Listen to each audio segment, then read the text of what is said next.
Hello and welcome to another day of Bookmas. Today we're going to be talking about the books I am unhauling in 2025. We are going to be calling this a 2025 book graveyard list, so let's chat about them. First up, I have The Luminaries by Susan Dunnard. I ended up reading this probably 2-3 years ago. It was one of my first Owlcrate books. I had an Owlcrate subscription for quite a while, and I just did not enjoy the writing in this book at all. The main character specifically is described as clicking her teeth at least once or twice a page, and it was enough to make me fully rage. So I am going to be getting rid of it. It is like a beautiful copy though.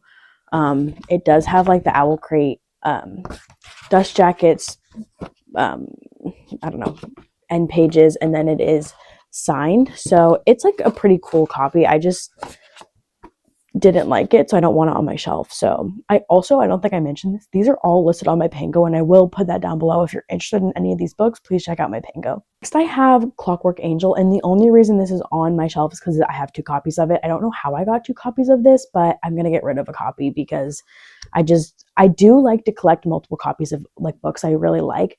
But 1, I haven't read this book, and 2, it's the same exact copy as my other copy, so it's gonna go.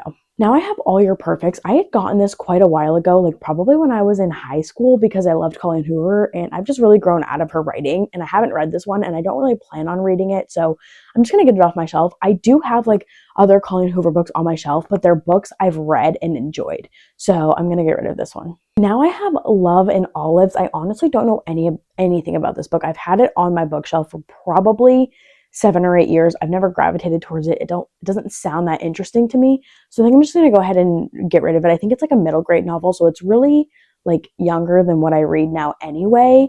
So she's going to go to a new home. It says To All the Boys I've Loved Before, which is like the first book in, or the second book in, I don't even know the name of the first one, but it's like the Laura Jean one, and I've just never gravitated towards it. I read The Summer I Turned Pretty this year, like the first book, and I liked it, but like not enough to like want to like really continue the series. So I just don't think her writing is like my jam. So I'm going to get rid of this because I don't see myself ever reading this one, and it's the second book in the series, and I don't think I'm going to read the first one either, so it's just going to go. And now I have Seeker, and I've never heard this book talked about. I read this book in freshman year of high school, I think. It's been a long time since I read this, and I didn't like it then.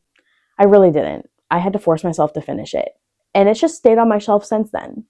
So she's gonna go because I don't remember anything about it. I just remember that I did not like it. So bye.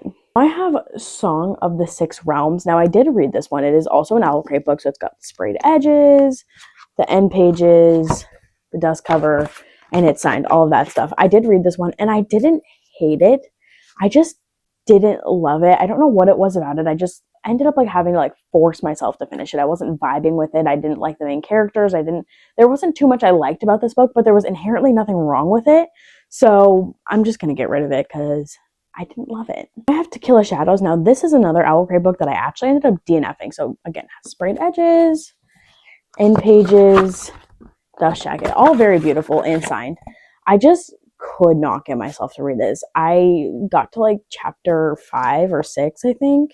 Probably about 100 pages in, and it had no redeemable qualities for me. So I stopped reading it, and now I'm going to be getting rid of it. So yeah. River, and similarly to some of the other ones, this has been on my shelf for so long, and I've never gravitated towards it. I never wanted to read it, so I'm like, I think it's just time to go. Like maybe someone else will like it. It looks really short. I think it's like a mystery. So maybe someone will love it. I just don't see myself ever reaching for it. And lastly, I have Dear Fang with Love. Literally like all the other ones, it's been on my shelf for a long time. Haven't read it, haven't wanted to read it, haven't gravitated towards it, so it's gonna go. Those are the books in my 2025 book graveyard. Getting rid of books is a relatively new concept to me. I very much for the longest time was like, I want as many books on my shelf as possible. So like even if I didn't love a book, I was keeping it on my shelf because I was like, I need the shelf trophy. But I feel like I'm growing, and my word for 2026 is intentionality, and I'm taking that with every aspect of my life. So I want my my bookshelves to be intentional, and for me, what that looks like, or a part of what that looks like, is having books that like I liked on my shelves.